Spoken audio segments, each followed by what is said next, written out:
31 अक्टूबर सोमवार को पूर्व पीएम इंदिरा गांधी की पुण्यतिथि थी। इंदिरा गांधी की पुण्यतिथि पर प्रियंका गांधी छत्तीसगढ़ के बिलासपुर की सभा में कुछ भावुक दिखी। उस दौरान उन्होंने उस खौफनाक मंजर को याद किया और लोगों को बताया कि जब इंदिरा गांधी और उनके पिता की हत्या कर दी गई थी। साथ उन्होंने बीजेपी पर जमकर प्रहार किया। बीजेपी के परिवारवाद के आरोपों पर हमला करते हुए प्रियंका गांधी ने दादी और पिता की शहादत को देश के प्रति सेवा और आस्था का परिणाम बताया और इसी के साथ छत्तीसगढ़ की जनता को 200 यूनिट बिजली मुफ्त और 500 रुपए में सिलेंडर रिफिल में सब्सिडी का वादा कर दिया।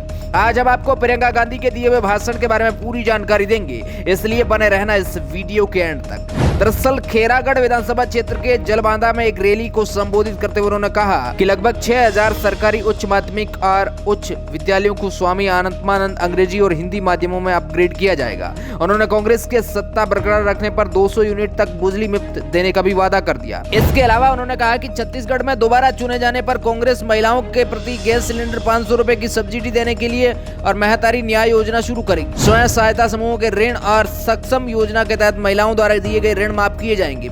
मुख्यमंत्री विशेष स्वास्थ्य सहायता योजना के तहत सड़क दुर्घटना और अन्य दुर्घटनाओं के पीड़ितों को मुफ्त इलाज की सुविधा दी जाएगी। प्रियंका गांधी ने कहा कि 700 ग्रामीण औद्योगिक पार्क स्थापित किए जाएंगे, जिससे कुल संख्या 1000 हो जाएगी, क्योंकि 300 पहले से ही चालू है। जबकि तेवरा यानी एक प्रकार की दाल किसानों के समर्थन मूल्य पर खरीदी जाएगी। उन्होंने कहा कि परिवहन व्यवसाय से जुड़े 6600 से अधिक वाहन मालिकों का 2018 तक का बकाया मोटर वाहन कर और 726 करोड़ रुपए का जुर्माना माफ किया जाएगा। कांग्रेस महासचिव ने भूपेश बघेल सरकार की कल्याणकारी योजनाओं और उपलब्धियों को सराहना करते हुए कहा कि छत्तीसगढ़ के लोग खुश हैं, जबकि पड़ोसी मध्य प्रदेश, जहां अगले ही चुनाव होने वाले हैं, वहां के लोग भाजपा सरकार से नाखुश है। दरअसल कल प्रियंका गांधी के दादी की पुण्यतिथि थी और उसी को याद करते हुए भावुक हो गई।